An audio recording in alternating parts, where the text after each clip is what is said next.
There was a time before time itself, an age so ancient that even the oldest gods could not remember its shape. It was not a forgotten era. It was an era that could not be remembered, because memory had not yet been invented. Nothing had form, nothing had name, nothing had motion, and yet the vastness of what would one day be called existence stretched out endlessly, still and deep. This was not darkness, because darkness requires contrast, requires something brighter to define it. This was not emptiness, because emptiness implies the potential of something to fill it. This was something more profound, more unreachable. It was the silent pause before the first note of a cosmic symphony. It was the breath drawn before creation learned how to exhale. The ancient poets would call this primordial state by a single word: chaos. But chaos was not turmoil or confusion, as later generations would misunderstand it. Chaos was the original space, the formless womb of everything that would ever be. It was possibility without purpose, potential without direction. Carried no malice, no intention, no spark of will. Simply was, and because it existed, it yearned without realizing for something more, millennia, or no time at all, passed in this silent vastness. Then, as if even nothingness had grown tired of itself, a faint tremor rippled through the void. It was not sound, not movement, not color, but something deeper, a shift in the very quality of being. The tremor repeated, growing stronger, until at last, chaos split. From that fracture emerged the first shape the universe had ever known. She rose not from soil, not from water, not from breath, but from pure potential. Her name would one day be whispered across temples and mountains alike. Gaia, the Earth Mother. She had no limbs, no face, yet she carried the presence of mountains, the patience of stone, the tenderness of soil. She was everything solid that could ever be. Beneath her form stretched the promise of roots and valleys, of caverns and plains. She was the first kindness the universe would know. Not long after Gaia took shape, another presence followed her into existence, if time had meaning, which it did not yet. From the same breach in the void emerged Tartarus, a being not born of light or warmth, but of infinite depth. Tartarus was the abyss beneath all things, the shadow beneath the shadow. Where Gaia brought stability and form, Tartarus brought the concept of below, the idea that not all places were safe or welcoming. He was not evil, for evil had not yet been invented. He was function, pure and absolute, the consequence of depth. But even with Earth and abyss present, the universe was not yet ready to awaken. It needed a force that could urge creation forward, something that could pull separate things toward one another. And so, from the fracture within chaos emerged a third presence, Eros. Eros was not the playful god of later myths. This Eros was primordial, raw, unbounded, and terrifying in his simplicity. He was the instinct that compelled the cosmos to connect, to bind, to fuse. Where Gaia was stability and Tartarus was depth, Eros was movement. He was the first persuasion, the first attraction, the first irresistible pull. Without him, everything might have remained separate and silent forever. The arrival of these beings changed chaos itself. The void stirred again, shaken by the presence of form where there had been only formlessness. And from its trembling depths emerged two more primordial entities. The first was Nyx, night itself. An endless mantle of shadow, deeper than Tartarus yet softer, more mysterious. Nyx was not absence. She was the quiet that precedes revelation, the velvet darkness in which dreams first learn to breathe. The second was Erebus, the darkness of the underworld, the somber echo that lingers where light cannot reach. Erebus was the thick, almost tangible gloom that settles in forgotten corners. Together, Nyx and Erebus formed the first balance. Not good versus evil, but presence versus mystery. Through their union came two more forces essential to the newborn universe. Ether, the bright, pure upper air that only gods would breathe, and Hemera, the radiant spirit of day. These two children shaped the earliest rhythm the universe would ever know, a rhythm that would later be called dawn and dusk. Now, for the first time, contrast existed. There was darkness and light, depth and height, stillness and movement. The universe was beginning to wake, but it needed structure. It needed boundaries. It needed order. It was Gaia who sensed this first. She felt incomplete, stretched across the emptiness with nothing above her but the void. So she did something no being had done before. She created intentionally. From her vast presence emerged Uranus, the sky. His body unfurled above Gaia like an endless dome adorned with the first stars, cold, distant sparks of brilliance that glimmered across his vast expanse. Uranus was both her child and her counterpart. His presence embraced her completely, forming the first horizon, the first sense of above. Together, Gaia and Uranus created the first true structure the universe had ever known. Between them lay the cradle of creation, a space where possibility could grow legs and walk. But Gaia was far from finished. She shaped mountains from her ribs, letting them rise like the teeth of ancient beasts. She molded valleys from her breath, carved oceans with her tears, and filled her surface with places of both wonder and terror. As she shaped herself, Uranus extended across her, covering her with his starry canopy. The universe was no longer empty. It was a world taking its first breaths. Gaia and Uranus soon brought forth children, not mortal children, but colossal beings who embodied the forces of cosmic balance. They were the Titans, each vast, ancient, and powerful beyond measure. There was Oceanus, who would encircle the world with waters, Hyperion, the embodiment of heavenly light, Themis, the living principle of justice and balance, Mnemosyne, whose being was woven entirely from memory, Zeus and Phoebe, the intellects of heaven, Crius, the foundation of constellations, Rhea, who would one day birth a new generation of gods, and Kronos, youngest, shrewdest, and most ambitious of them all. For a moment, peace reigned. But Gaia's womb did not carry only beauty.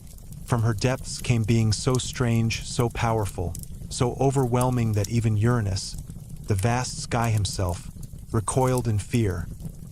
First came the Cyclopes, towering giants each with a single blazing eye in the middle of their forehead. Their gaze was as fierce as the heart of a star, and their hands could shape metal even the gods hesitated to touch.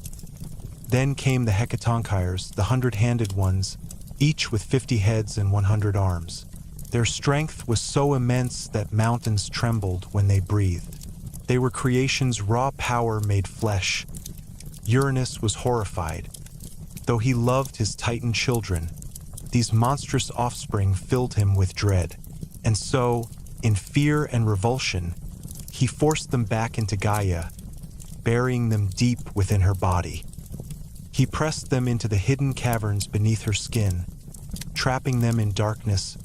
Gaia, who had birthed all life with boundless generosity, now felt agony like no being before her.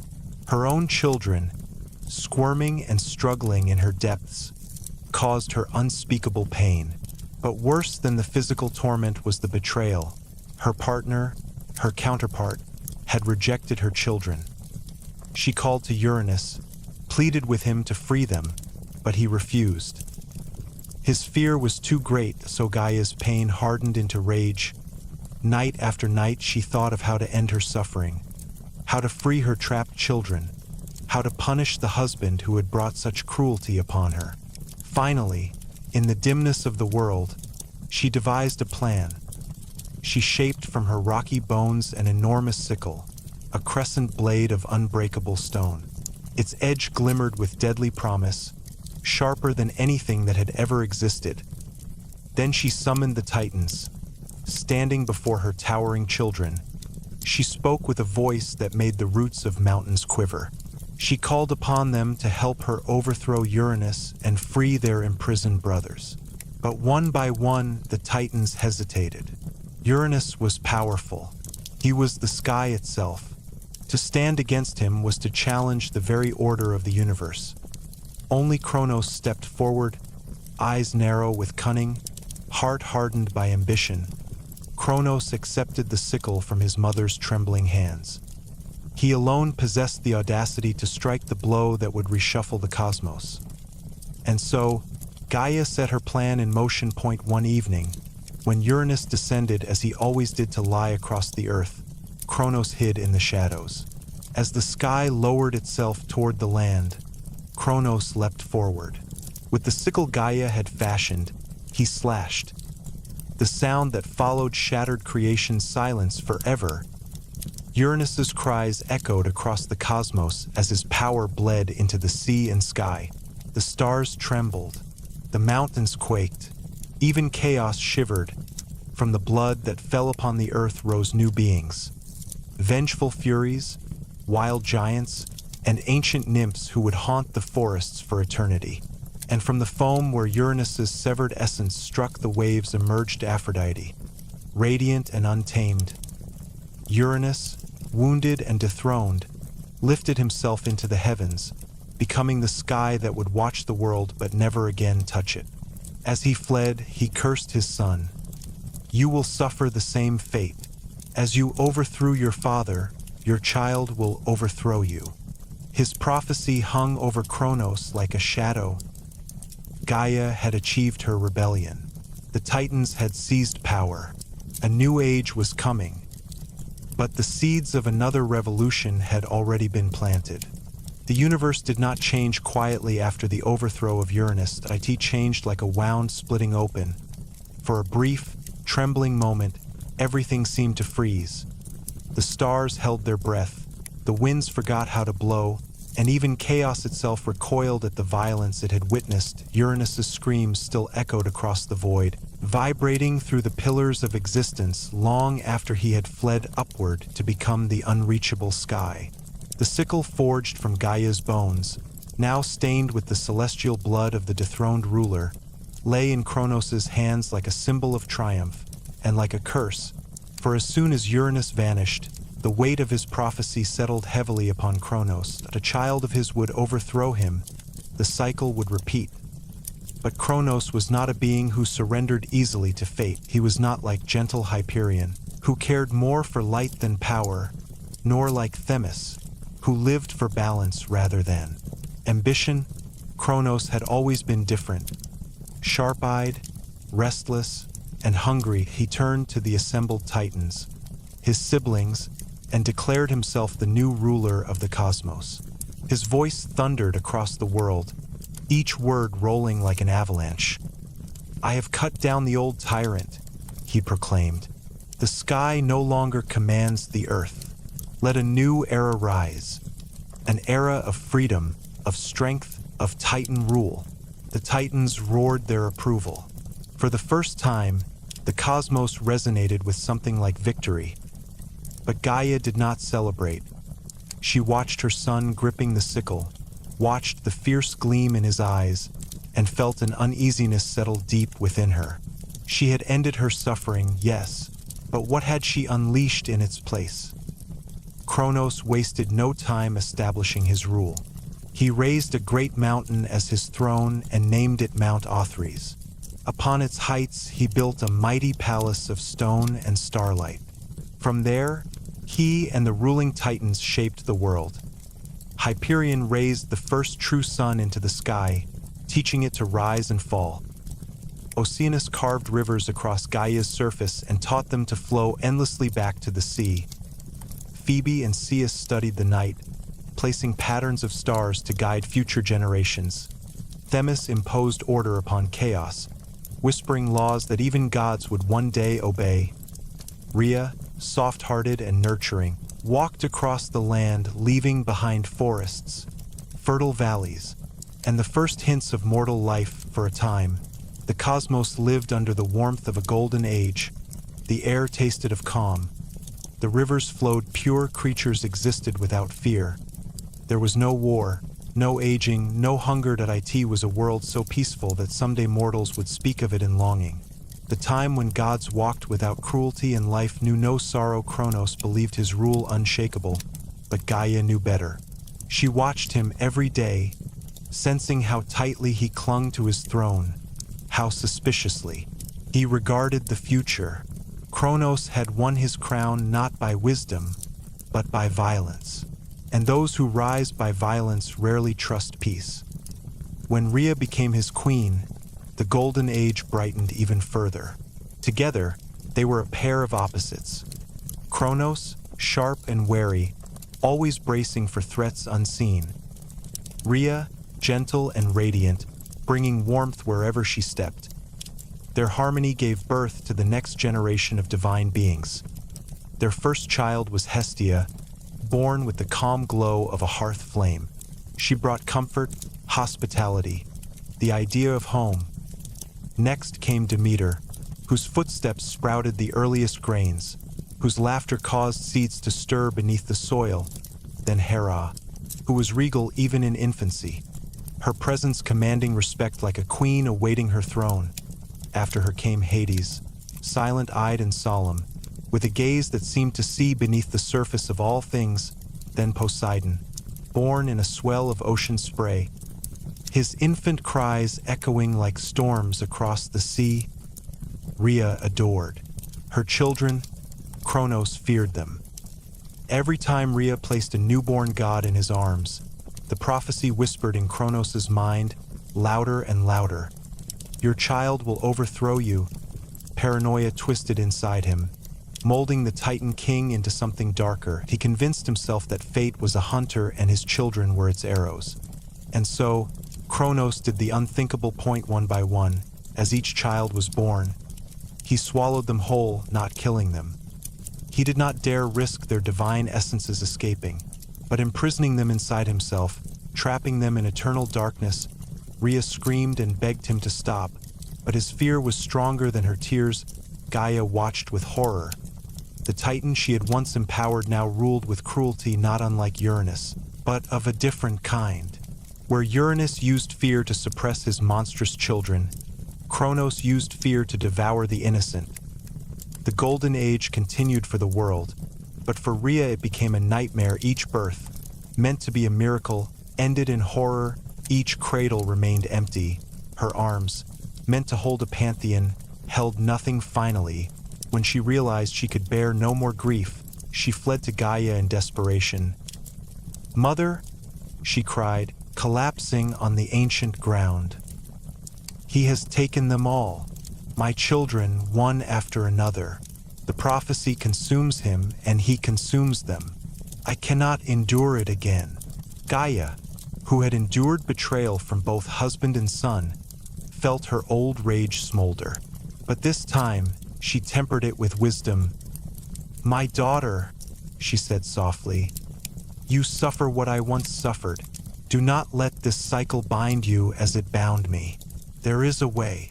And Gaia revealed to Rhea a plan to save her next child, a plan to undo the tragedy, a plan to begin the next revolution. For Rhea was pregnant once more. The pregnancy lasted longer than any before it, for the cosmos itself seemed to be holding its breath. Kronos watched Rhea more closely than ever, suspecting something, yet not knowing what. Rhea hid her terror beneath a mask of composure. When the labor pains began, she did not cry out. She slipped away under the pretext of solitude, traveling across land and sea until she reached the island of Crete. There, in a hidden cave on the slopes of Mount Ida, she gave birth to her sixth child, a baby boy, small and fragile only in appearance. But his eyes, storm-dark and blazing with life, glinted with a destiny that could crumble worlds. His name was Zeus. Rhea held him for only a moment, her heart aching with both love and fear. She knew Kronos would soon look for her. There was no time to hesitate. Together with Gaia and the Cretan nymphs, she crafted a deception. She wrapped a stone in soft white cloth, shaped to mimic the form of an infant. She sprinkled it with the scent of a newborn and whispered a mother's blessing over it. Then she handed her real son to the nymphs, who vowed to protect him with their lives and that cavern. Zeus was placed in a cradle of woven branches, surrounded by spirits older than the Titans, watched over by the sacred goat Amalthea, who would become his nurse as Rhea hurried back to Othries, clutching the false bundle to her chest. Kronos awaited her. She presented the wrapped stone to him with trembling hands. Kronos did not question it. He swallowed the bundle whole, and thus Zeus was saved. But safety is never permanent for the child of prophecy. Back on Mount Ida, Zeus grew quickly, faster than mortal children, faster even than many gods. Amalthea fed him with divine milk rich with strength. Nymphs bathed him in the waters of sacred springs. The Curides, armored guardians, danced and clashed their weapons around the cave to drown out his cries, so Kronos would never hear him. From the moment he could stand, Zeus learned that the world was broken into pieces, some swallowed by fear, some buried in darkness, some waiting to rise. He learned of his imprisoned siblings, trapped in the belly of a tyrant. He learned of Uranus's curse. He learned of Gaia's sorrow. And he learned that he had been saved for a reason. Zeus did not grow up spoiled by luxury or cloud-soft pillows. He grew up shaped by the sharp edges of necessity. The cave's cold air made his lungs strong. The mountain's storms hardened his resolve. The distant memory of his mother's tears filled him with a silent promise. That promise would one day define the world. That as Zeus grew, so did Kronos' unease, that he began having nightmares of storms he could not tame, of shadows he could not swallow, of a figure rising from the mountains to tear his rule apart. Every gust of wind felt suspicious. Every change in the air made him look over his shoulder. Fate had begun to stir, and fate, once awakened, did not sleep again. Thus the stage was set. Gaia whispered. Rhea waited. Zeus trained. The Titans ruled, unaware that their world stood on the edge of transformation. Uranus had fallen, Kronos had risen. But another force, greater, fiercer, destined, was gathering strength beneath the earth, ready to challenge the order of the cosmos and reshape the history of all beings. The Golden Age was ending, and the storm was coming. Zeus's childhood did not unfold like that of a mortal prince. There were no palaces, no celebrations, no marble halls echoing with the soft murmur of luxury. He grew in a cave carved into the ribs of a mountain, a shelter shaped not by design, but by necessity. Yet within that rough stone chamber, destiny was being sharpened like a blade. The cave walls were dark and uneven, dripping with mineral-rich water that glimmered faintly in torchlight. Moss clung to the cracks, giving off a soft, earthy scent. Outside, the slopes of Mount Ida rose steep and solemn, crowned with swirling mists. Wind roared across the cliffs like an ancient spirit, and storms frequently lashed the peaks with deafening fury. Most infants would have cried in such a place. Zeus drank it in like nourishment from his first breath. He belonged to the storm. The nymphs who raised him, Adrastea, Ida, and Melia, were beings of quiet power. They cradled him in their arms, whispered lullabies older than language, and hid him from the wandering eyes of fate. They taught him to listen to the world rather than merely hear it, to feel the pulse of creation in the tremble of the earth, to sense danger in the subtle shift of the wind. But it was Amalthea, the divine goat, who nurtured his strength. Her milk carried a vitality so potent it could heal wounds, calm earthquakes, and ignite the heart of a god. As Zeus fed, the spark of power within him swelled. His limbs grew strong, his gaze sharpened, and his spirit filled with a strange, unshakable fire. Every day, Zeus trained himself against the world's harshness. He climbed jagged rocks, cutting his feet on sharp stone and rising again with renewed determination. He chased mountain winds, letting them lift his hair and sting his cheeks. He watched storms coil across the sky with fascination rather than fear. Rain, thunder, wind, These were his first teachers, but even as Zeus grew, the shadow of Kronos stretched long and cold across the world. The Titan King sensed something was wrong, though he could not explain why. Rhea had changed since the last child he swallowed. She was quieter, more distant, her steps heavier. Kronos felt suspicion rise like bile. Meanwhile, Gaia whispered to Zeus in his dreams. Chains buried in the earth, siblings trapped in darkness, a mother's tears at a throne carved from fear. The world waits for you. The Curides guarded him with rhythmic violence. Clashing bronze shields, stomping feet, spear against shield, to drown the sound of his cries. As a child, Zeus laughed at their noise. He did not yet know that their clamor hid him from death as Zeus approached adolescence. His power began to manifest. When he grew angry, the air crackled. When he laughed, faint sparks crawled across the cave walls. When he concentrated, distant clouds began to churn. One night, during a particularly savage storm, Zeus stood at the cave entrance. Lightning tore jagged cracks in the sky. Thunder rolled like a drumbeat. Instead of hiding, Zeus raised his hand toward the chaos. The storm paused. The lightning bent downward, flickering at his fingertips like a wild animal awaiting command. The nymphs gasped. From that night on, the storms grew darker, more eager. As if they sensed their future master, Zeus sought answers. Why did the wind whisper his name? Why did the earth tremble for him? Why was he hidden? The nymphs could not answer, so they brought him to Métis, the Titaness of wisdom. Métis was quiet. She listened to rivers more than she spoke to gods. Yet when she saw Zeus, she felt destiny radiating from him like heat. You were born to break a cycle, she said. But you must understand the pattern you are meant to shatter.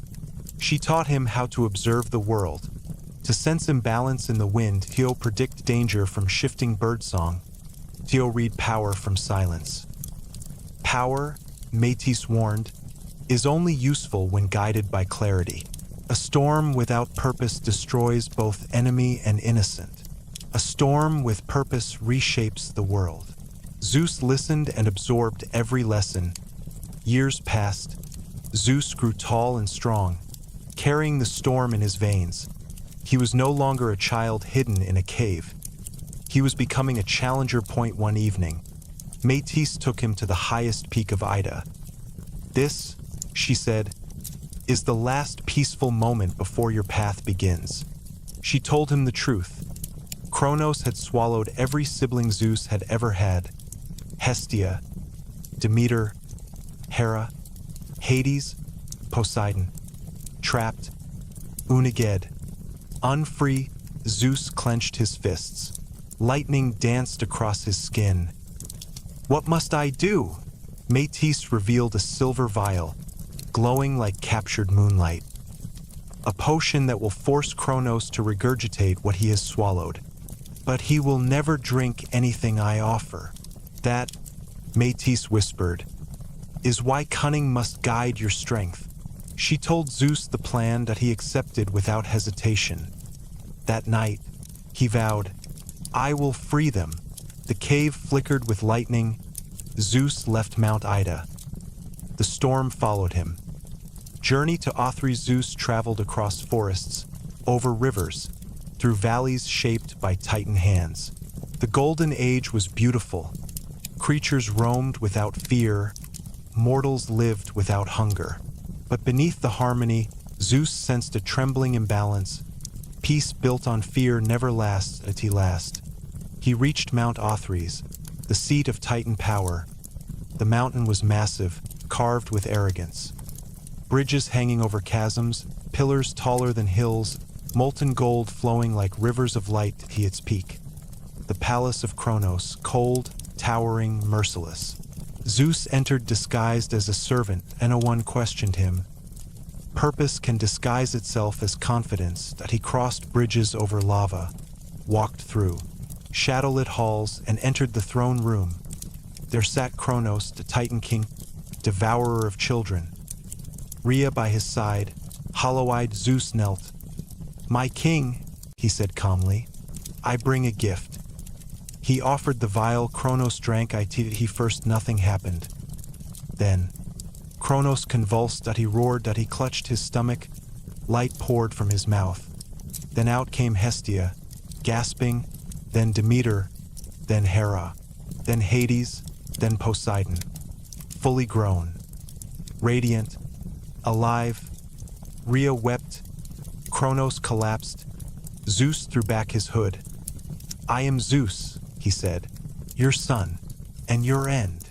The first clash. Kronos surged to his feet, towering like a mountain. "You dare challenge me?" Lightning exploded from Zeus's palm. That it struck Kronos and drove him back. "You wield the sky's weapon?" The Titan snarled. "Not yours anymore," Zeus answered. The two forces collided. The palace shook, walls cracked. Mount Othrys trembled under the weight of a new age. Zeus gathered his siblings. "Not here," he said. "Not yet." They fled. Kronos roared for pursuit, and O Titan dared follow. Olympus rises. The Olympians ascended Mount Olympus, a mountain untouched, ancient, waiting. "This will be our home," Zeus said, "our stronghold." "But how do we fight Titans?" Hera asked. "With what army?"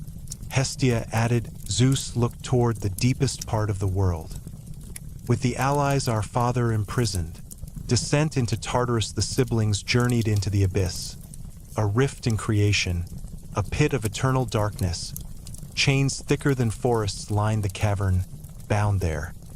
The Cyclopes, giants with blazing eyes, and deeper still, the 100-handed ones, each with unimaginable strength. Zeus stepped forward.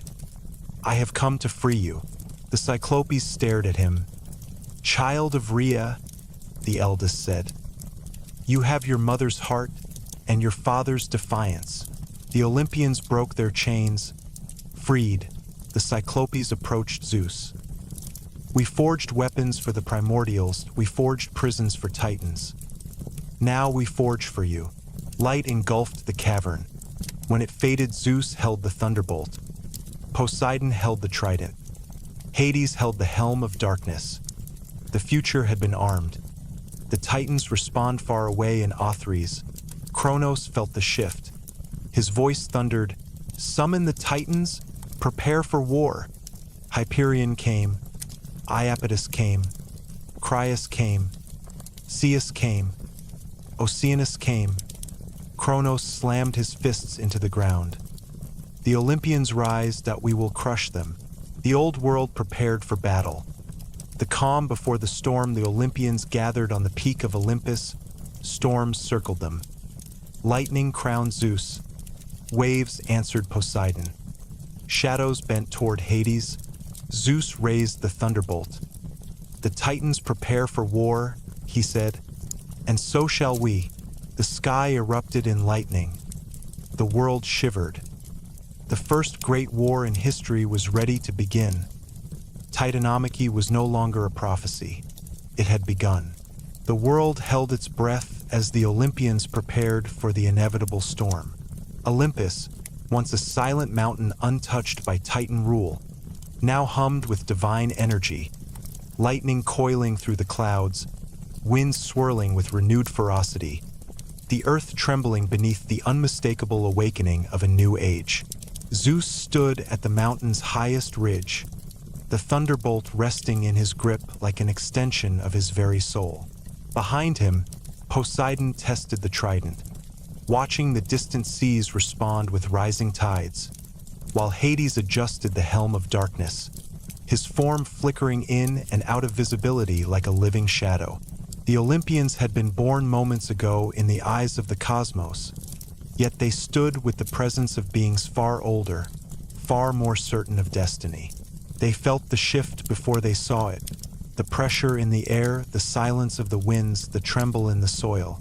Titans were marching, Titans whose footsteps could collapse cliffs, Titans whose voices could summon hurricanes. titans who had ruled the known world since the birth of the Golden Age. Zeus inhaled deeply, letting the electric air fill his lungs. His siblings watched him, waiting. "This war," he said, "will break the sky, but if we falter, the world will remain chained forever." Poseidon grinned, gripping the trident. "Then let's shatter the sky." And with that, the world erupted. The first clash came in the valley of Tempe, where the river cut through the land like a silver blade. Hyperion, titan of the sun, descended in a blaze of golden fire, the daylight bending around him as though worshipping its creator. "Children," Hyperion thundered, "return to your father's chains or burn under my light." Zeus stepped forward, raising the thunderbolt. "Your light belongs to no king," he replied, and hurled lightning with such force that the sky cracked like glass. The bolt collided with the sunfire of Hyperion, creating an explosion so fierce that the valley floor melted into glass. Poseidon summoned waves from distant seas, water roaring across the land to extinguish the firestorm, while Hades slipped into shadow, reappearing behind Hyperion to strike from unseen angles. But Hyperion was ancient, powerful, and incandescent with Titan rage. His fire burned through stone. His presence twisted daylight. For every strike the Olympians delivered, Hyperion returned threefold. Yet they did not falter. This wasn't a battle to win. It was a battle to announce, to declare their existence, to show the world the Titans would no longer rule unchallenged. And after hours of flame and lightning, Hyperion retreated, not defeated, but shaken. The first Titan had fallen back. Whispers spread across the world. The Olympians were real. But this was only the first spark. The real inferno began at the foothills of Othries, where Kronos assembled his armies, legions of towering titans, spirits of storms, primordial monsters shaped during the dawn of the cosmos. The ground shook under their marching. Mountains split as they gathered. Kronos stood at their head, the scythe of time in his grip, its blade shimmering with the power to cut gods from existence. His roar echoed across the sky. "I built this age, and I will not watch children destroy it." His army charged. Olympus answered. The 100-handed ones rose first, their footsteps forming earthquakes.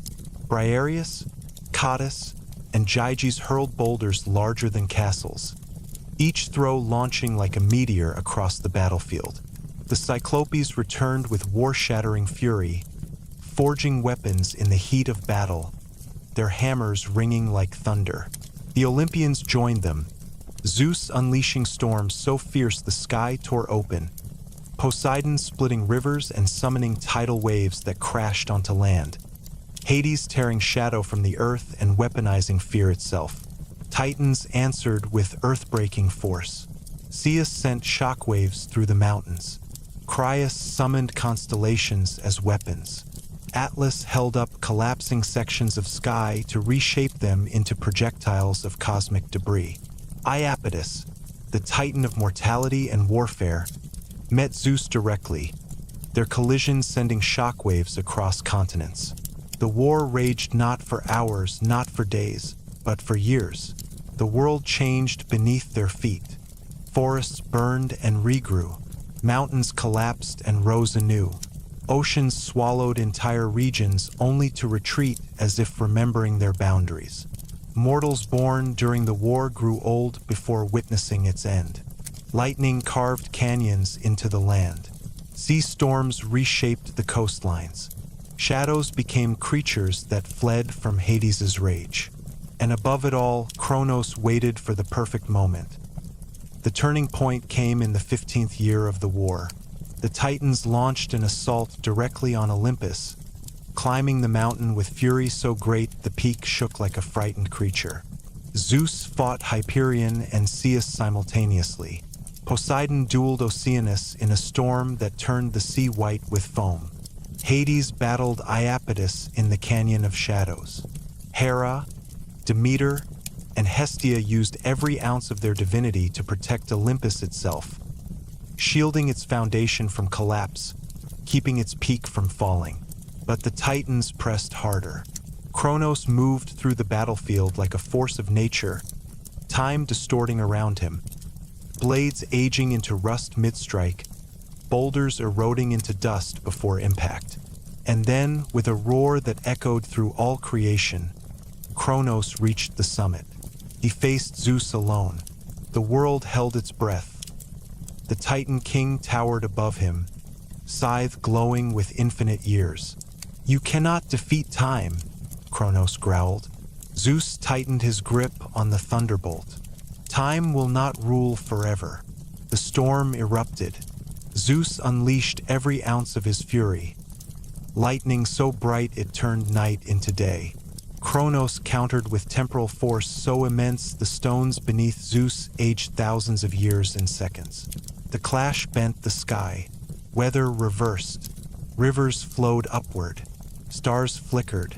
But Zeus did not yield. Years of war had forged him. Allies had strengthened him. Destiny had shaped him. And then Hades arrived, invisible. The helm masked even his divine presence.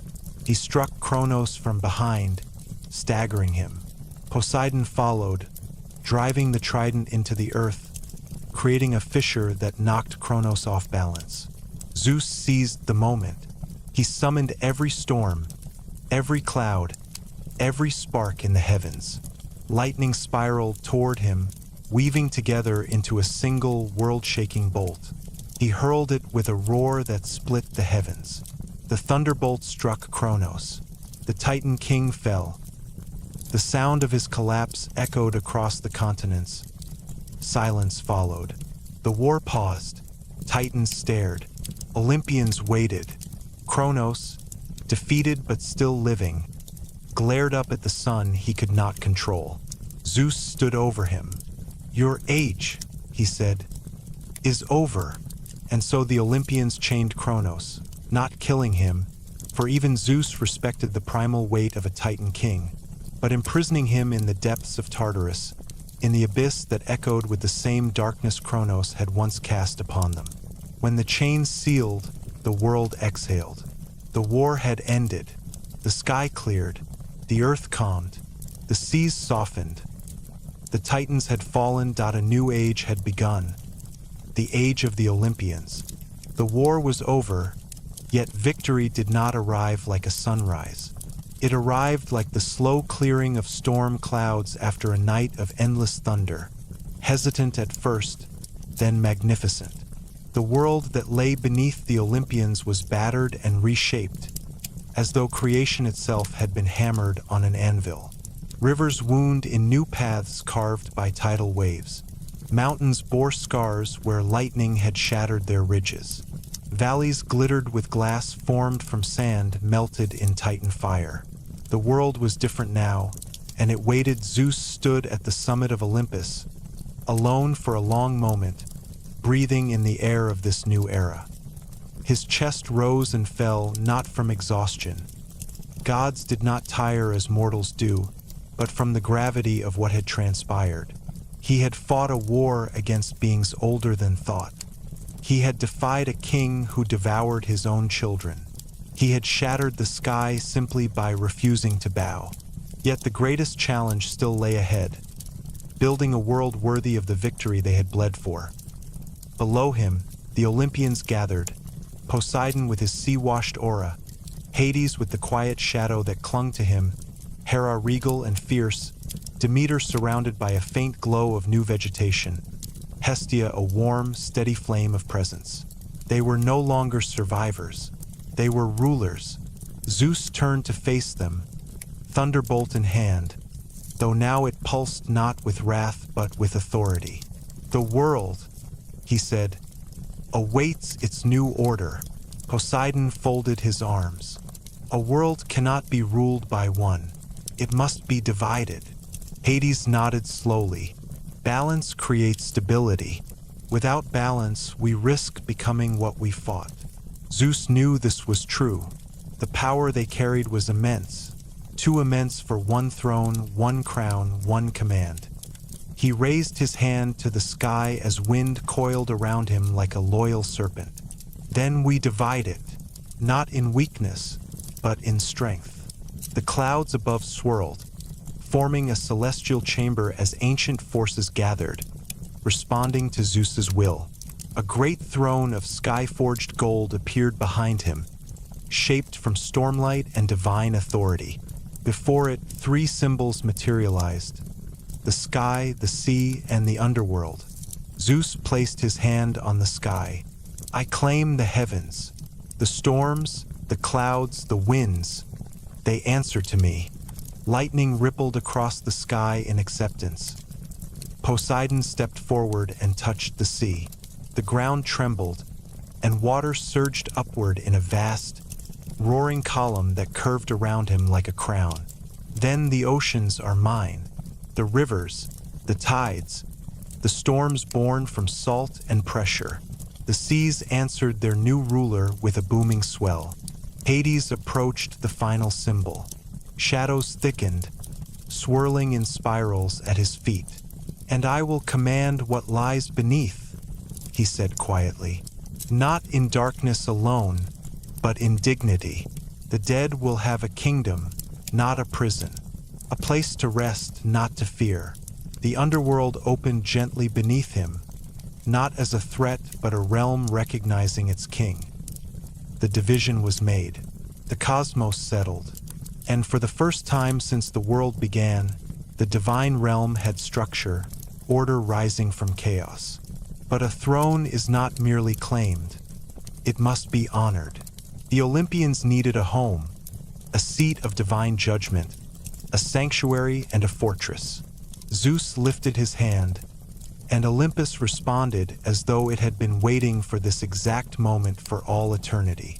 The clouds thickened. Marble formed from mist. Pillars rose from mountain stone. Golden gates emerged from nothing, shimmering with an indescribable glow. A palace materialized, vast enough to command the sky, humble enough to echo the world below. Olympus was born. It was not built by hand. It was not built by force. It was built by destiny. Inside its walls, the air hummed with divine purpose. The floors glowed like starlight pressed into stone.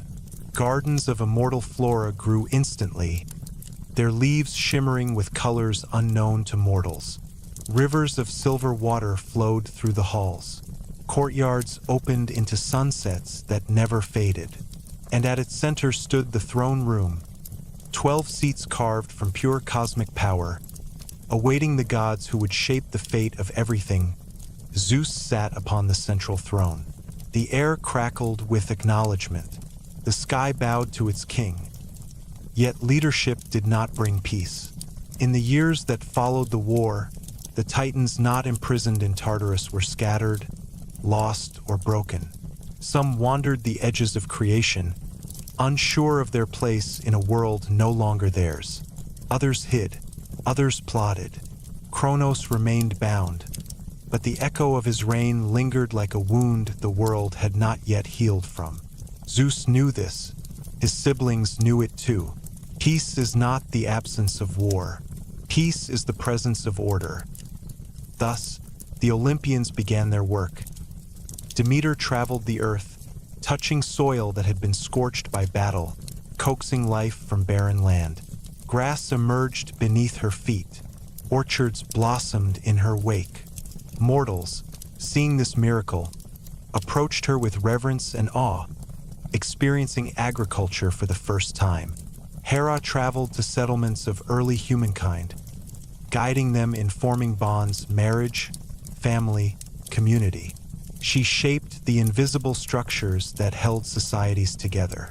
Poseidon shaped seas, forming channels, carving coastlines, calming storms, or unleashing them when disrespected.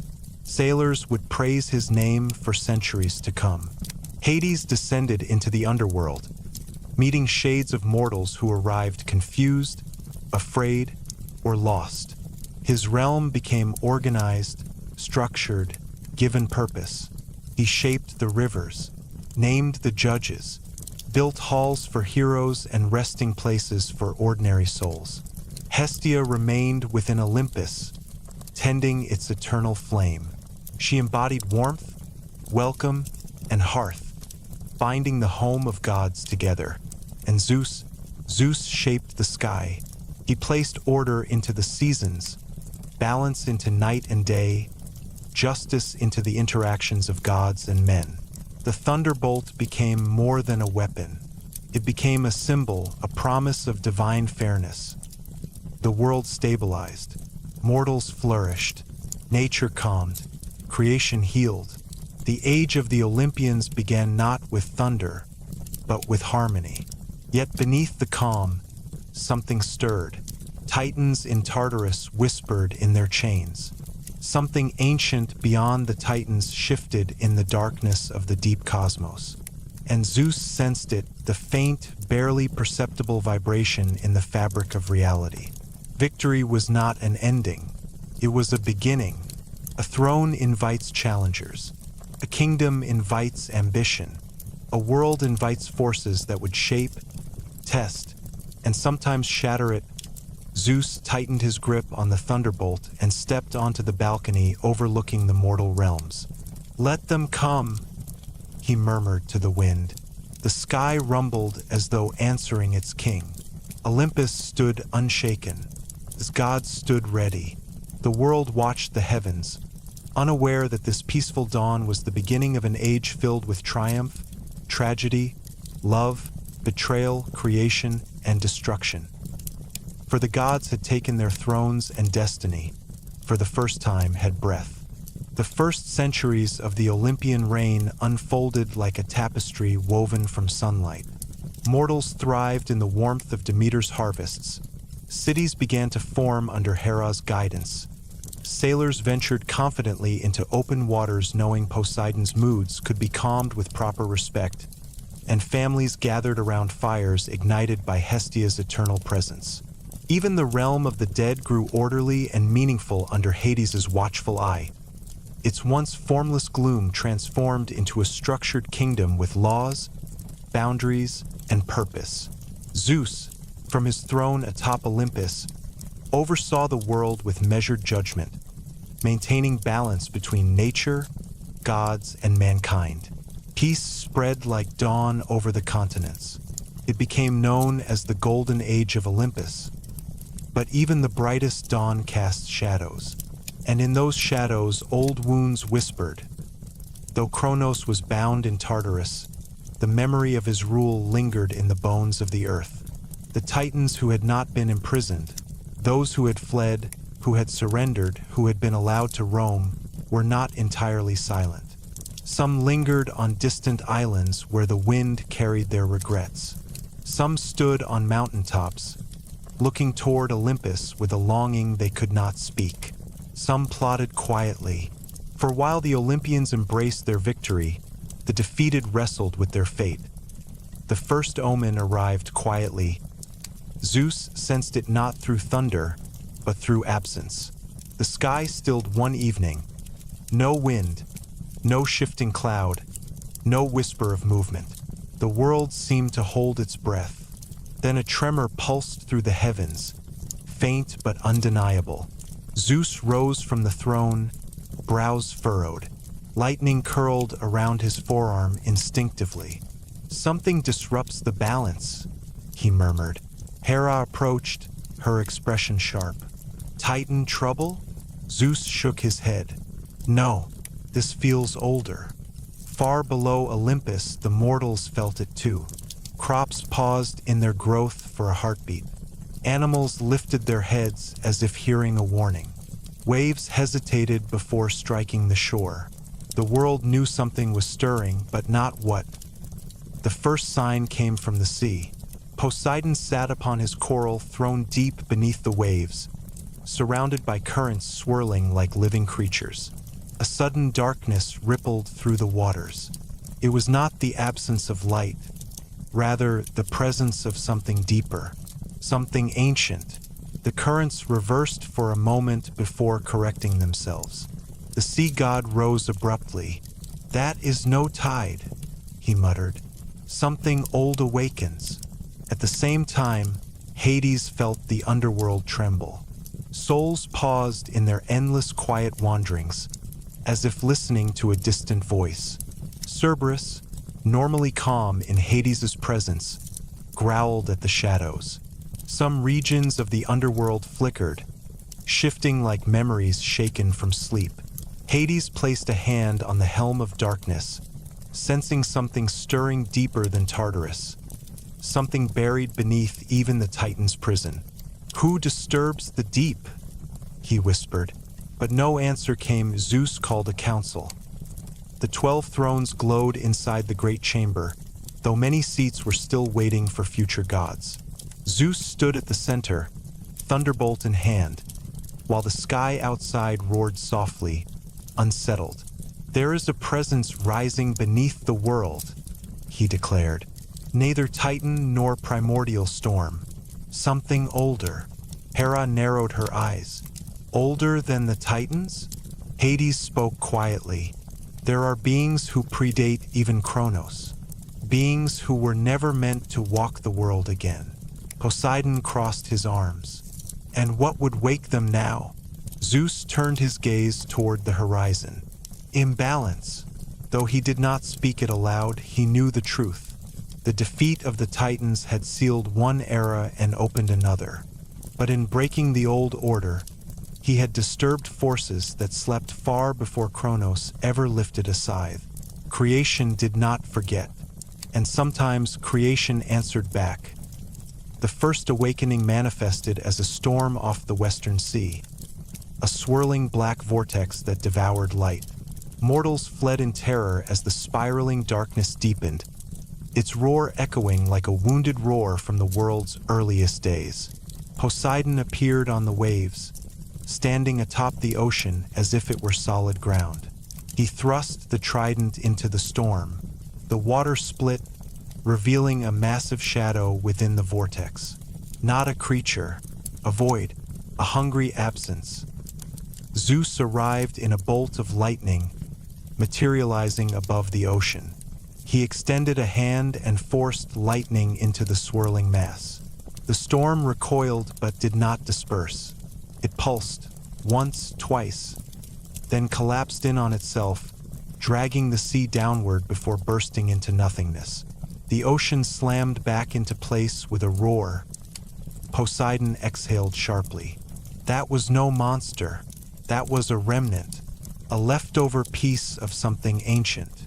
Zeus's jaw tightened, a seam in the fabric of creation. And seams tear. The second sign came from the underworld. Hades felt a pulse of energy deep within Tartarus, where Kronos lay in chains. The earth shook violently, cracks ripping through obsidian ground. Hades rushed to the abyss, shadows swirling around him. What he found sent a rare chill through his immortal blood. Kronos was awake, fully awake, his eyes burning with something that was not rage alone, but fear. "You feel it too, don't you?" Hades said quietly. Kronos' chains rattled. "You have no idea what you have done," the Titan King hissed. "You children broke the world open. Something hears it. Something remembers." Hades stepped back, troubled. The third sign appeared in the mortal world.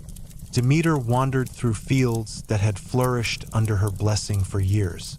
Suddenly one morning, she found a patch of earth utterly dead, drained not by disease, fire, or cold, but by something that pulled life out like breath from a dying flame.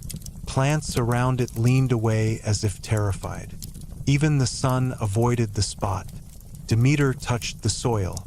A shock ran through her. She recoiled instantly. "This is not destruction," she whispered. "This is hunger." Across Olympus, the signs multiplied. Strange winds whispered in forgotten languages. Shadows lengthened without cause. Mountains groaned in the night. The world felt older, as if its bones were remembering something deeply buried. Finally, On a moonless night, the sky went silent. No stars, no wind, not even the soft hum of divine presence. Olympus felt cold. Zeus walked alone onto the balcony, his eyes scanning the dark. A single rumble echoed across the heavens. Deep, slow, ancient. Not thunder, not weather.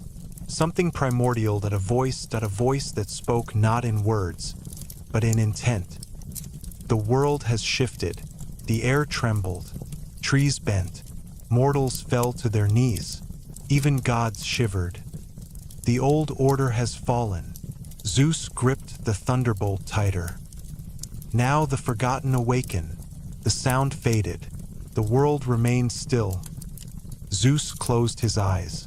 For the first time since the Titanomachy, he felt the weight of uncertainty pressing heavily upon him.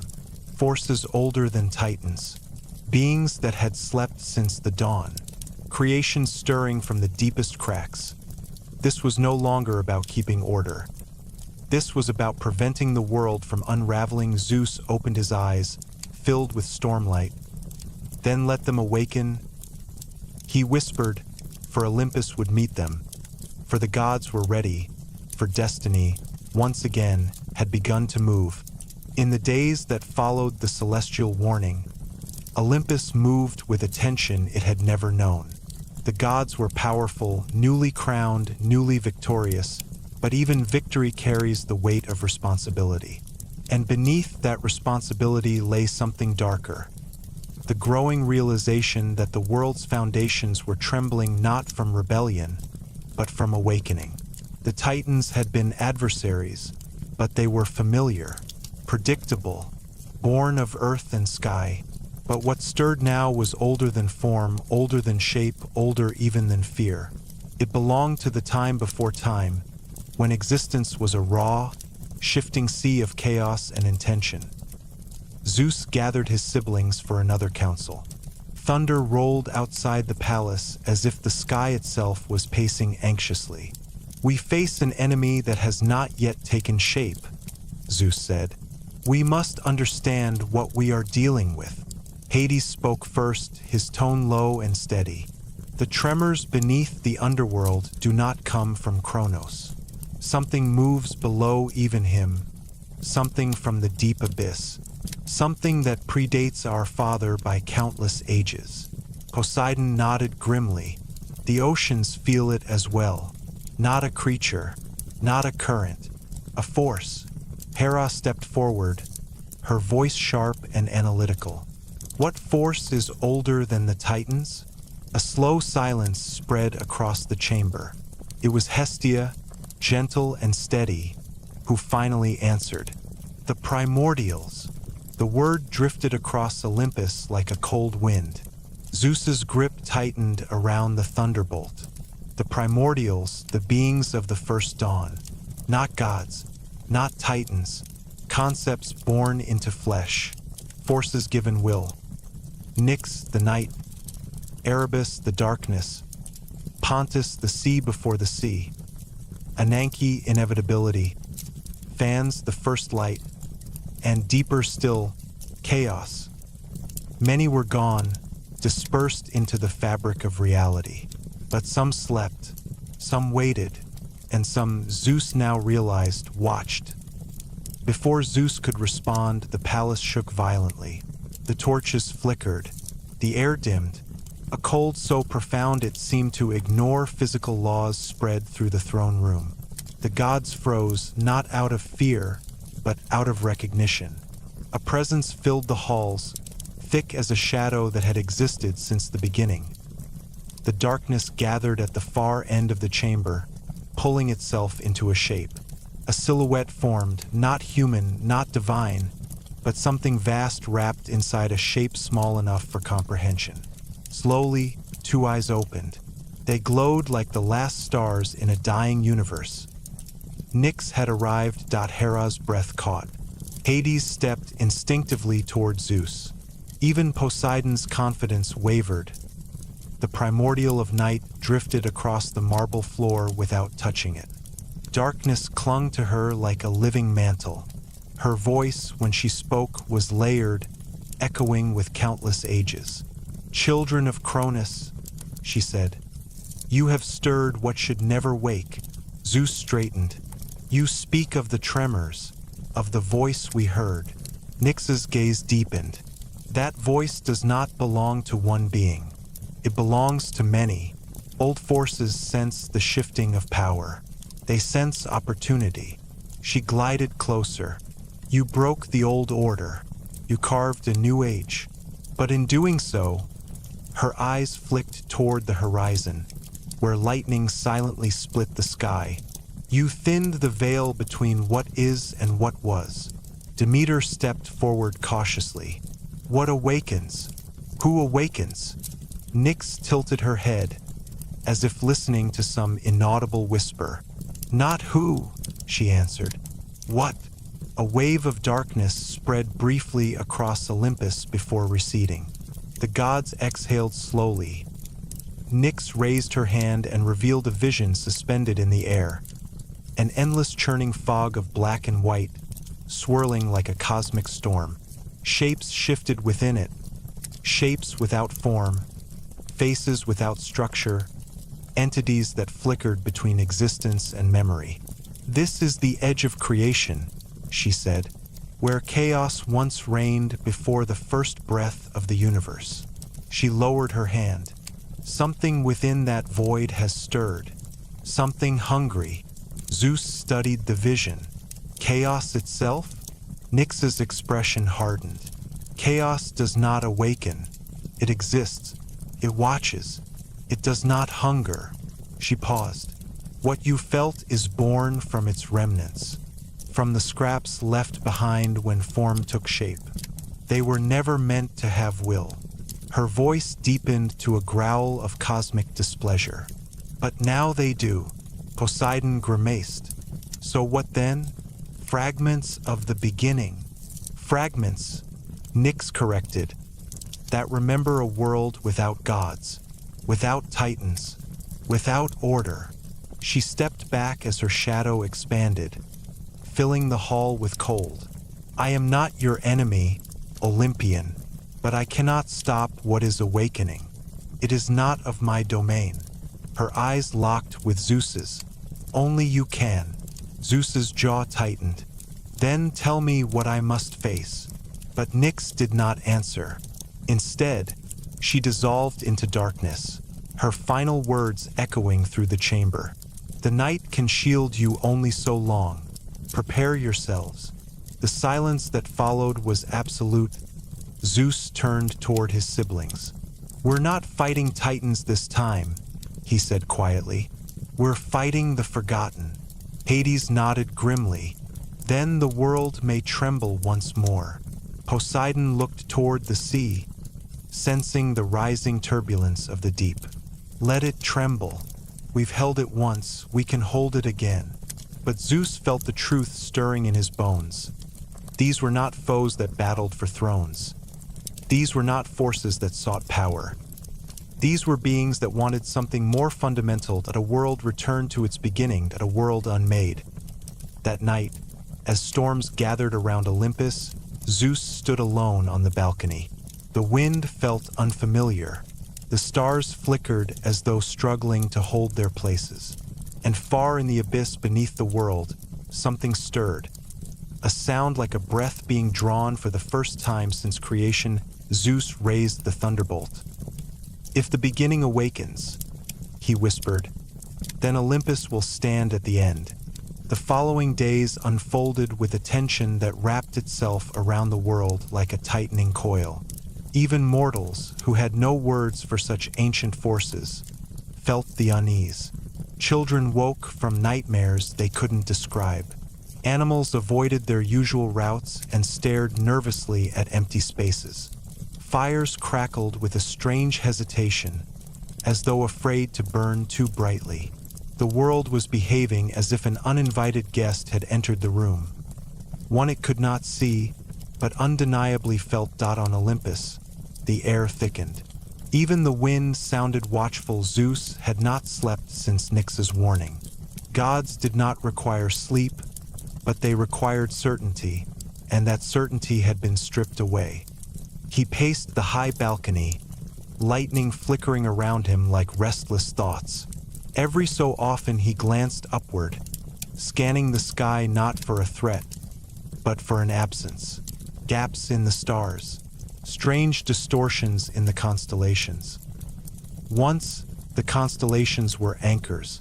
Now they were shifting. Hera approached quietly. "The others are gathered," she said. Her voice was strong, but even she couldn't hide the slight strain beneath her tone. "Something new has appeared." Zeus turned sharply. "Where?" "In the mortal world.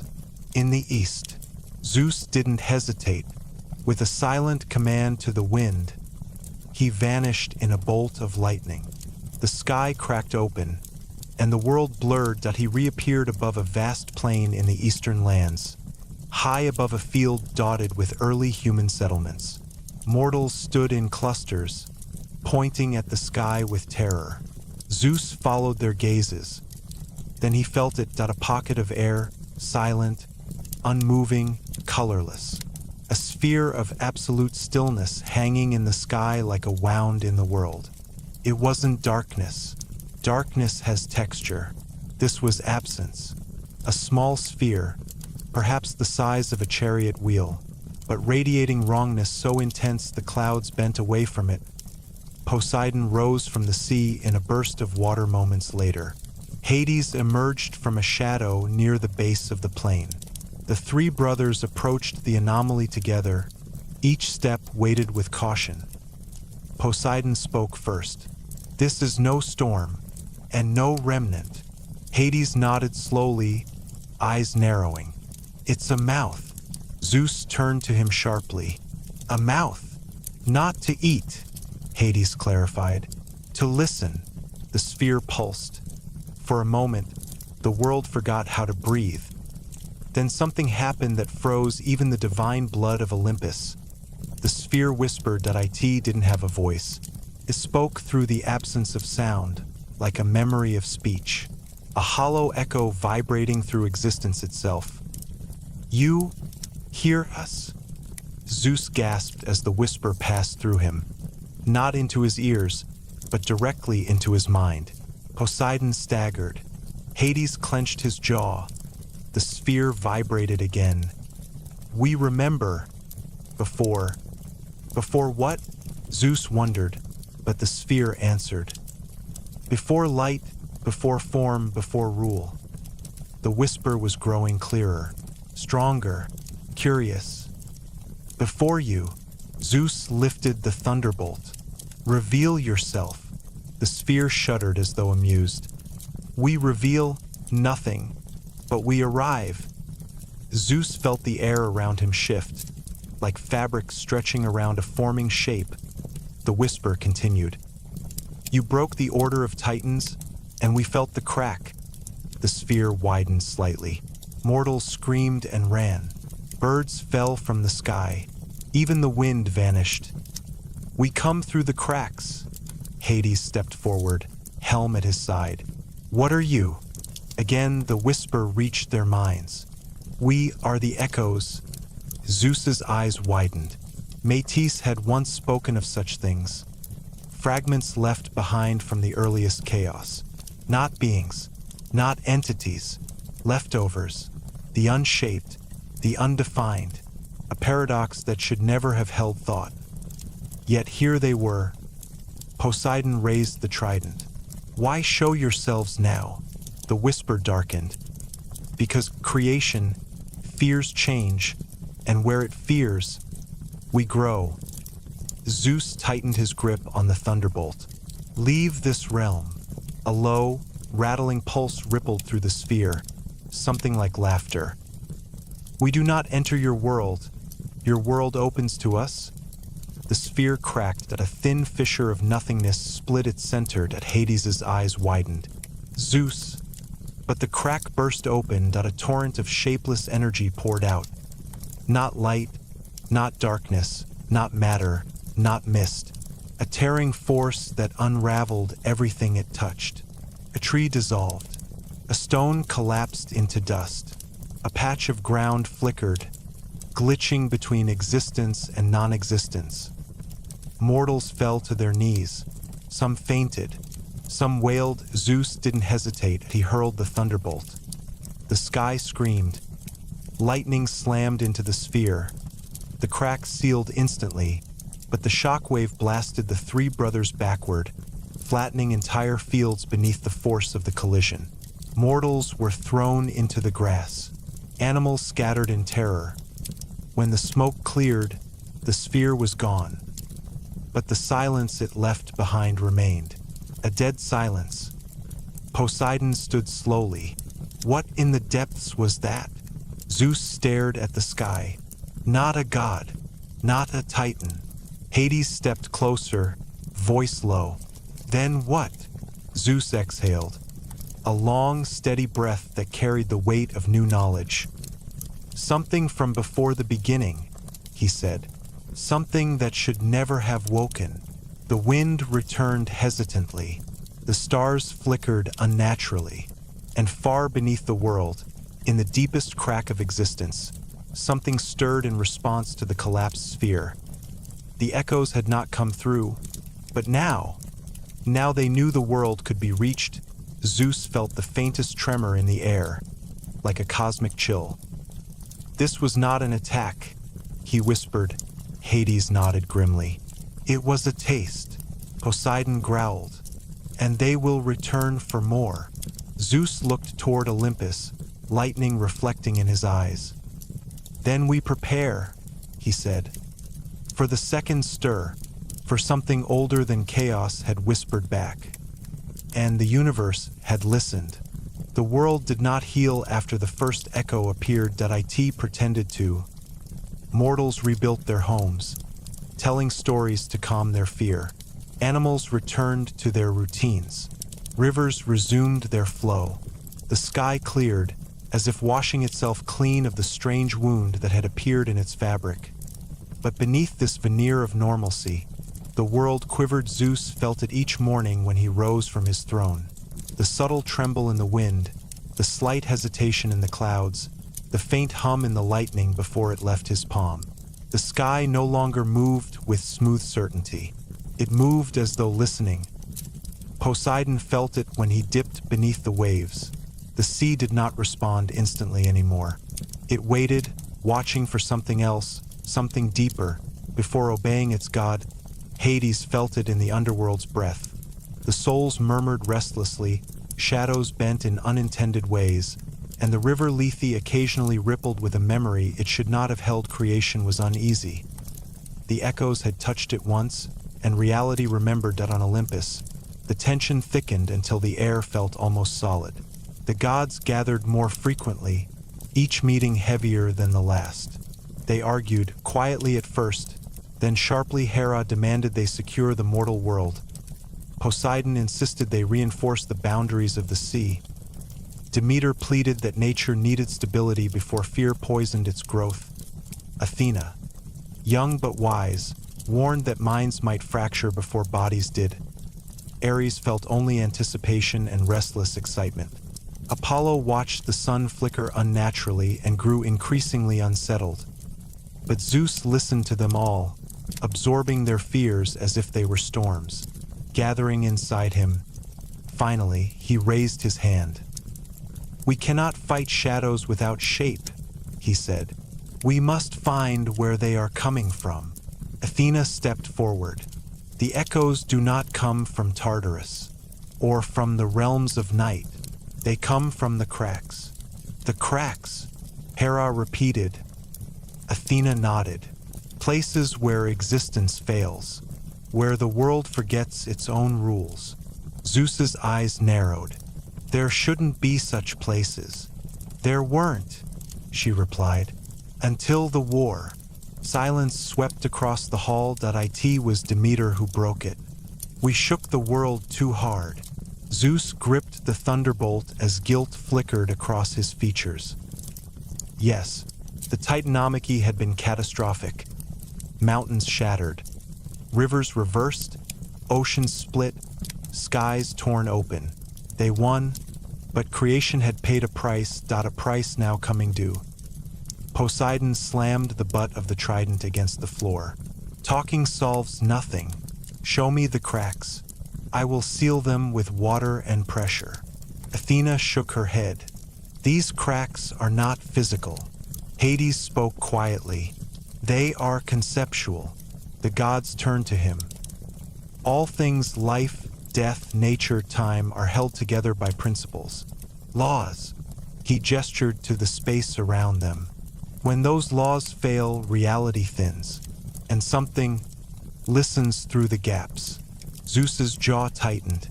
Then we must find the weakest one. They searched. For days, the gods combed the farthest reaches of the world. The sky, the ocean, the underworld, the lands unknown even to mortals. They looked in caves older than myth, deserts untouched by rain, and islands lost to time. But the crack found them first. It happened in a quiet valley where humans had begun building a small village. Children played in fields. Smoke rose from clay ovens. The air smelled of bread and earth. Then the ground rippled. Not shook, not cracked, ripples. As if the valley were a reflection on water, disturbed by a tossed stone. Zeus, sensing the anomaly, arrived instantly in a flash of lightning. Poseidon emerging from a spring moments later, Hades from a shadow beneath an olive tree. Mortals froze, kneeling instinctively at the appearance of the gods. But Zeus didn't look at them, he looked at the air, which pulsed once, like a heartbeat. A single line appeared mid-sky, paper thin, pale, trembling. A seam. Hades swore softly. A tear.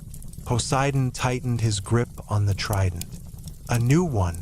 Zeus lifted a hand slowly. Not yet.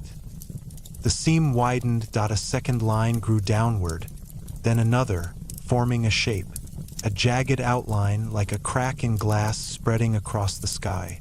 The mortals screamed and fled. Children clung to their mothers. Animals bolted, light drained from the air. Not darkness. The removal of brightness. Shapes moved behind the cracked dot, or something that wanted to be shapes.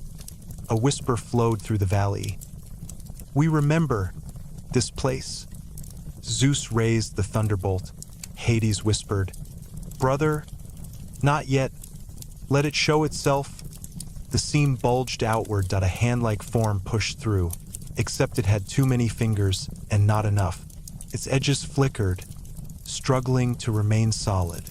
The world around it distorted, as if rejecting its existence. The echo pushed harder. The seam tore open, and the thing stepped out. Mortals fainted instantly. The grass beneath it shriveled. The air convulsed. The creature was not a creature. It was a silhouette that shifted between forms. A tall figure one moment, a cluster of smaller bodies the next, a crawling mass, an upright shadow, a formless ripple. It had no consistent size, no stable outline. It was chaos yearning for identity. Zeus felt something he had not felt since facing Kronos.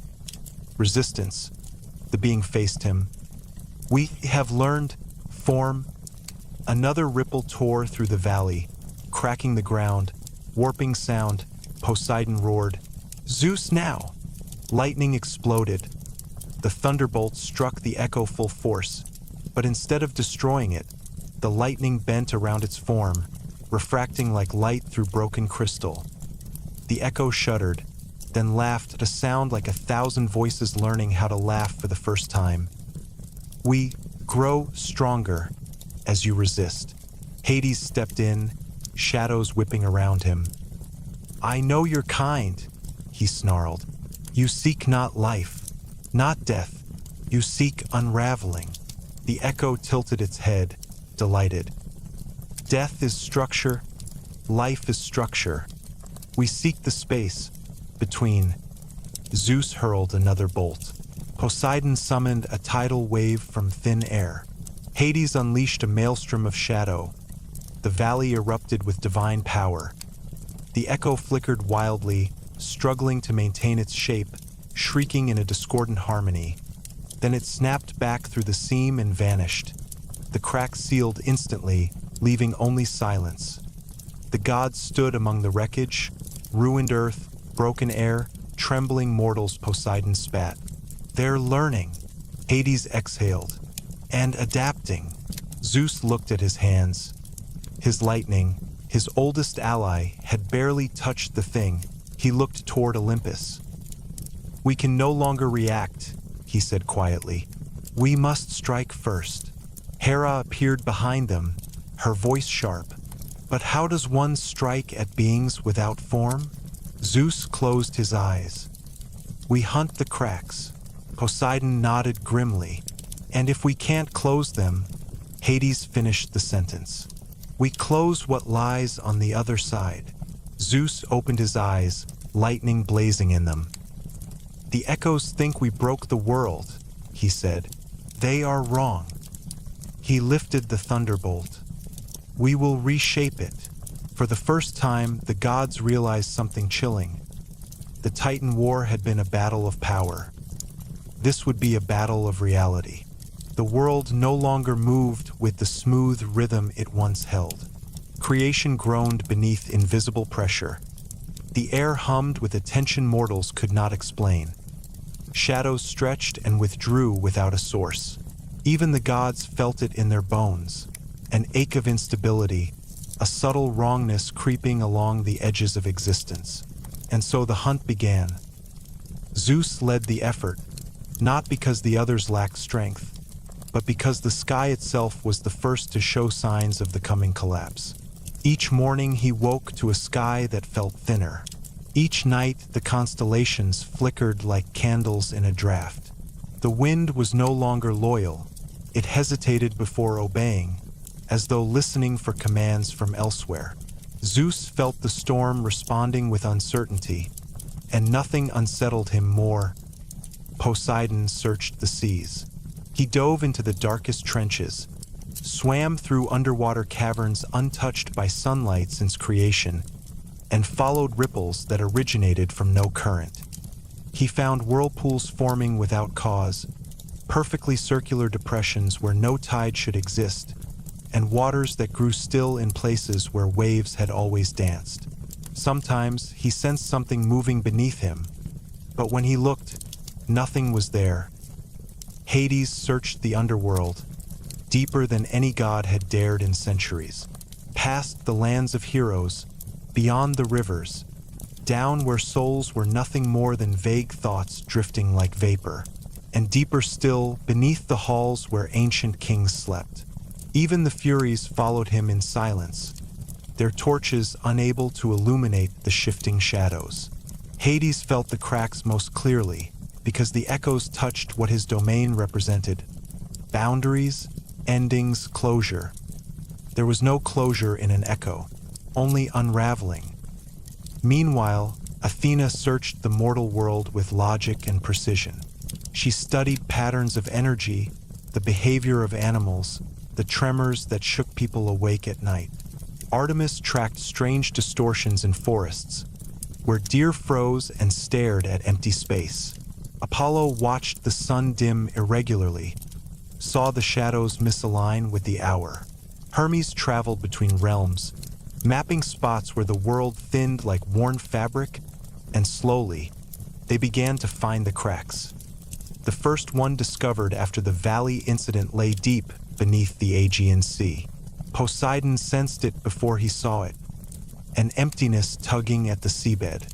He thrust his trident downward, parting the waters, revealing a fissure glowing with pale, unnatural light.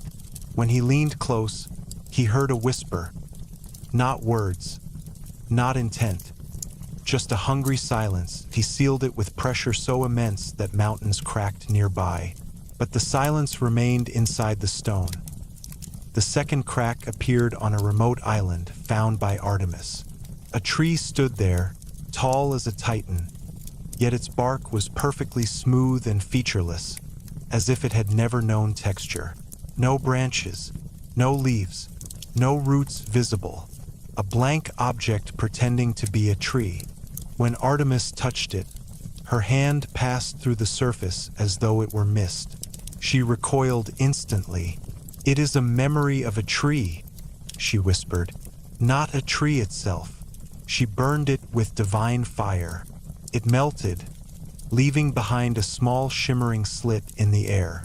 She closed it with silver arrows forged from moonlight. But the memory of that whispering tree didn't leave her. The third crack appeared in the underworld. Hades was the first to sense it.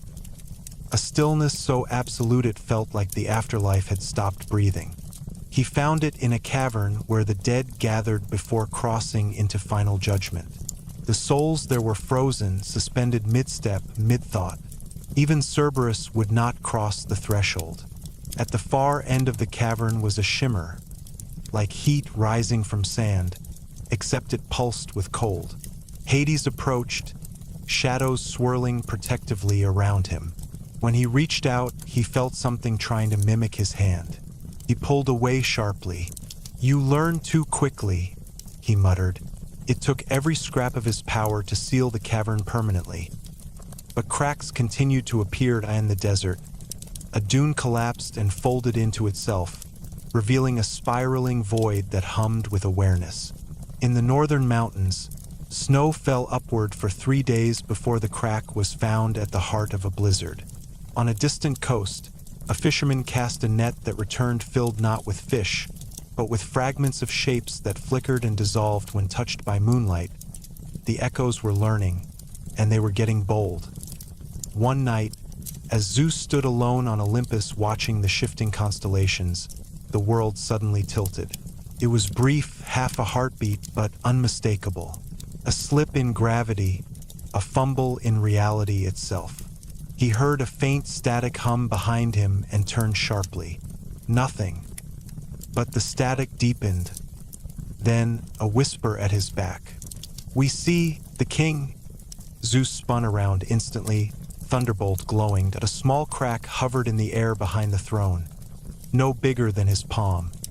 Inside it, 2 shifting, half-formed eyes blinked at him. Zeus's lightning lashed out. The crack snapped shut. The palace shook. Marble cracked. The sky groaned. Zeus stood alone, gripping the thunderbolt so tightly the golden handle burned into his palm, and no one had ever entered Olympus without being welcomed. Until now. The council was called at once. The gods gathered in the throne room, each tense, each aware the threat was closer than ever. Hera spoke first. "Olympus has been breached." Athena's face was grim. "Not breached, observed." Poseidon slammed a fist onto his throne. "They grow faster each time." Hades leaned forward. "This is no longer defense. This is escalation."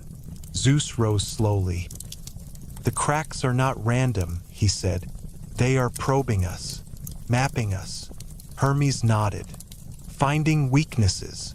Apollo added, "Testing the fabric of reality."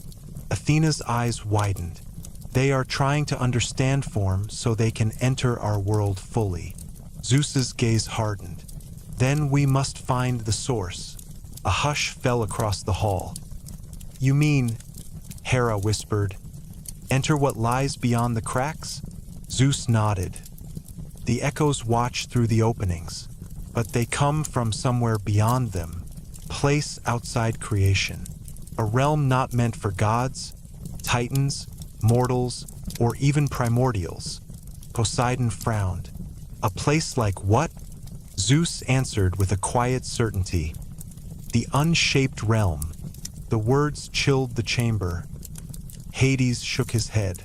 "No god has ever traveled beyond creation and returned." Athena added, "There are no laws there. No form, no time, no identity. A mind can dissolve just by witnessing it." The room trembled as a low rumble echoed across Olympus. A reminder, a warning, a promise. Zeus lifted the thunderbolt, stormlight filling his eyes. "We have no choice." He looked at each of his siblings, each god who had fought beside him through the darkest of wars. "If we do not face them in their realm," Zeus said, "they will consume ours." The storm outside roared in agreement. The hunt was no longer about sealing cracks, it was about crossing them. and finding what waited on the other side. The moment Zeus spoke the words, the air in Olympus seemed to recoil. Even the divine winds hesitated, curling inward as though trying to hide from what had just been declared. The Unshaped Realm, a place whispered only in the oldest myths, older than titans, older than gods, older even than the first forms of existence. A place where logic had no meaning, where time did not flow, where identity dissolved like sand in water. A place no entity meant for creation was ever intended to enter. But the echoes came from there, and if the gods did not go to them, the echoes would eventually fully come here. Hera was the first to break the stunned silence. You cannot be serious. No being has crossed into the Unshaped Realm without becoming part of it. That place unravels what it touches. Athena nodded. Even a titan's mind would shatter. The primordials themselves avoided it after creation stabilized. Poseidon leaned forward, eyes narrowed. Do you plan to march into madness and simply hope it shows mercy? Zeus didn't answer immediately. He stepped toward the center of the throne room, the air shifting with each of his movements. This is not about mercy, he said quietly. This is about survival. Our world, our laws, our time. These are boundaries the echoes do not understand. They see them as flaws, as cages preventing them from expanding. Hades spoke from his darkened throne. They want a world where nothing holds shape, where everything is potential, where nothing stays itself. Zeus nodded. Exactly. That is why they are dangerous. Not because they wish to conquer creation, but because they wish to erase its boundaries entirely. Ares, who had been uncharacteristically silent, finally spoke. So it's war. Zeus shook his head. No, not yet. There can be no war with something that does not truly exist in the way we understand. First, we must learn. Understand their origin. Find their weakness. Hermes leaned against a column, arms crossed. And you think their weakness lies inside the very place that destroys minds? It must, Zeus replied. All things have beginnings, even echoes. A stillness fell over the hall as Zeus continued. The cracks grow because the world is wounded. The Titan war tore at creation far deeper than we realized. The echoes sense the tears. They follow them like a path. Demeter asked softly, "Then you wish to go to the other side of a wound?" "No," Zeus corrected. "I wish to go to the source of the infection." The sky rumbled outside as if punctuating his words. Athena stepped forward. "If anyone must go, it should be me. I am the strategist, the mind that calculates risks." Zeus shook his head. "And it is the mind that the unshaped devour first." Hades rose from his throne, shadows clinging to his cloak. "Perhaps I should go. The dead know how to resist dissolution. Even death dissolves there," Zeus answered. Poseidon scowled. "Then who goes, Zeus? Who survives a place without laws?" Zeus turned, thunderbolt forming a faint glow in his hand. "I do." Hera stepped toward him immediately. "Absolutely not. It must be me," Zeus said calmly. "The echoes are watching me. They call to me. They test Olympus through me. Whatever intelligence they hold centers on the king of the sky." Hades frowned. "Or they want you specifically." "Yes," Zeus said, "which means if I do not confront them, they will continue breaching creation to reach me." Apollo approached, sunlight dimmed around him. "If you go, you'll need something more than lightning. You'll need a tether, a way back. The Unshaped Realm doesn't permit return on its own." Athena nodded. "Your identity must be anchored to this world." Zeus looked to Hades. "The souls of the dead, can their paths be shaped into a tether?" Hades shook his head. "Not even the dead walk paths where time does not flow." Poseidon slammed his trident on the floor. Then take me with you. No, Zeus said immediately. If the sea unravels, the world ends. Hestia stepped forward quietly. Then take a piece of home. The gods turned to her. She lifted her hand, and the eternal flame of Olympus flickered, then extended toward Zeus. A strand of fire, golden, soft, steady, wrapped itself around his wrist like a gentle chain. This flame remembers shape when all else forgets, Hestia whispered. It remembers warmth, stability, belonging. It cannot protect you entirely, but it can help you remember who you are. Zeus bowed his head to her. Thank you, sister. Then Athena stepped forward with a silver sphere. This is a mind anchor, formed from logic itself. If the unshaped realm attempts to rewrite your thoughts, this will resist the alteration. Hermes added a golden thread, a directional tether, not enough to pull you back, but enough for us to trace your location. Hades extended a shard of obsidian, a piece of the underworld. As long as you hold it, you cannot fully dissolve. Poseidon conjured a droplet of perfectly still water. The sea flows everywhere, even in places where flow should not exist. This will give you movement. Finally, Hera approached him, placing a hand on his chest. And I give you this, the unbroken bond of Olympus. If you falter, we will pull you back with every scrap of our will. Zeus felt the combined weight of their gifts, their hope, their fear. He stepped toward the center of the throne room. A seam began to form, thin, trembling, alive. The realm of the echoes calling to him. Zeus looked at his siblings one last time.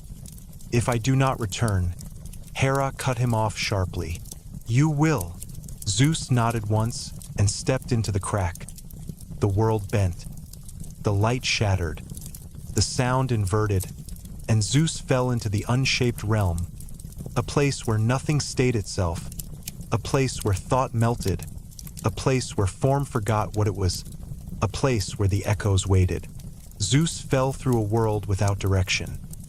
There was no up, no down, no horizon, no air, only shifting currents of unformed concepts, swirling like a storm of ideas that had never become reality. Colors existed without meaning. Sounds echoed before they happened. Space folded in ways that hurt to perceive. His divine form flickered. Zeus felt himself stretch. Taller than mountains one moment, smaller than a drop of water the next. His thoughts tried to scatter. Memories ran backward. His name kept slipping away. But then, a warm glow pulsed at his wrist. Hestia's flame. Home. It whispered, remember home. Zeus inhaled, though there was no air. The flame tethered him, stabilizing the edges of his identity. He focused on that warmth, and his thoughts clicked back into place. I am Zeus, he said or thought, or pushed into existence. I am shape. I am thunder. I am king of the skies. The unshaped realm trembled. Something noticed him. Shapes swam through the void.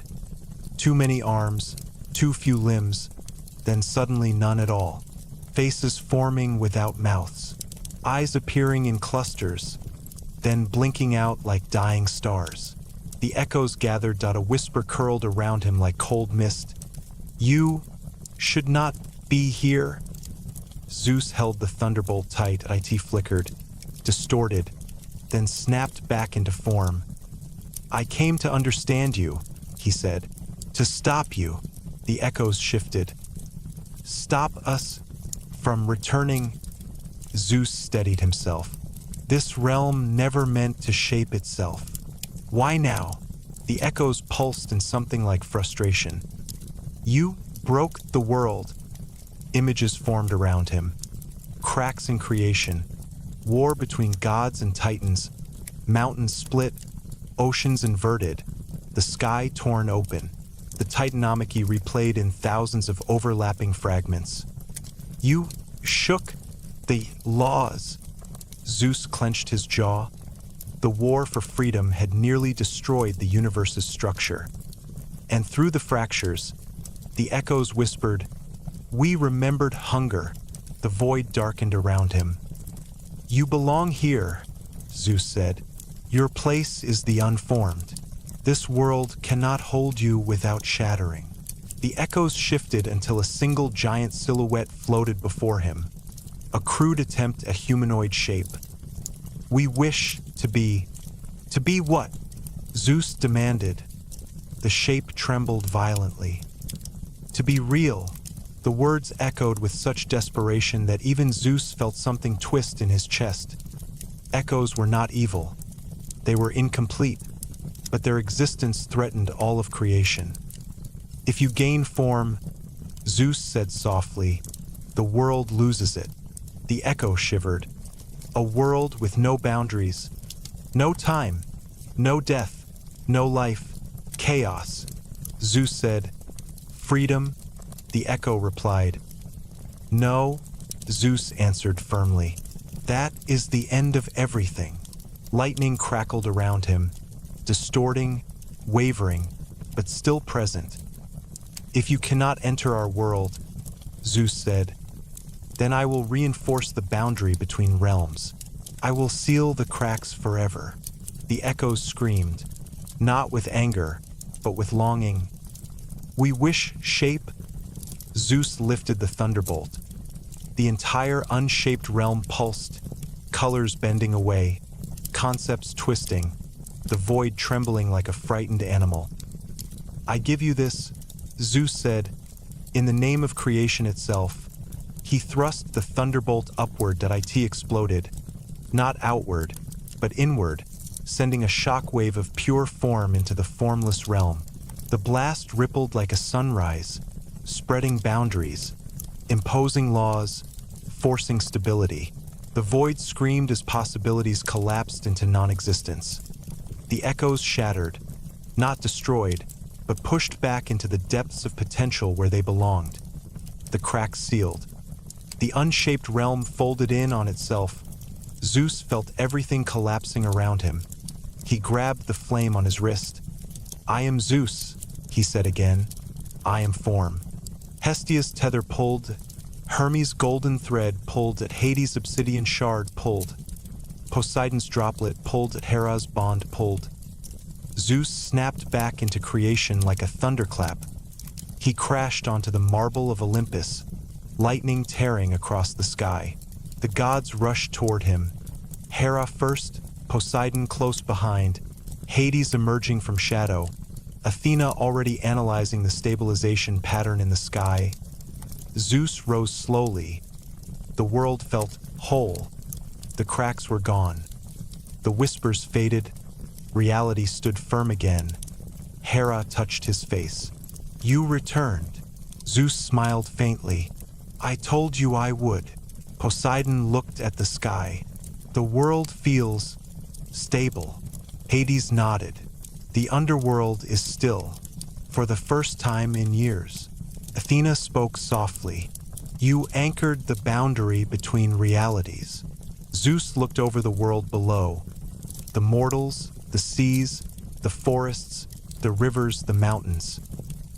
"It is done," he said. "Creation stands." That night, the sky above Olympus shone brighter than ever before. The constellations held steady. The winds flowed clean.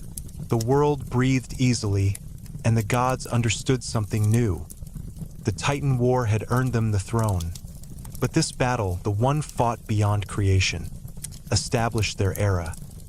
The age of the Olympians was no longer simply WONIT, was now protected. Zeus stood at the peak of Olympus, the thunderbolt resting against his shoulder, the eternal flame reflecting in his eyes. "For as long as we watch," he said softly to the universe, "this world will hold shape." And for the first time since the dawn of time, the cosmos whispered back in peace. The end.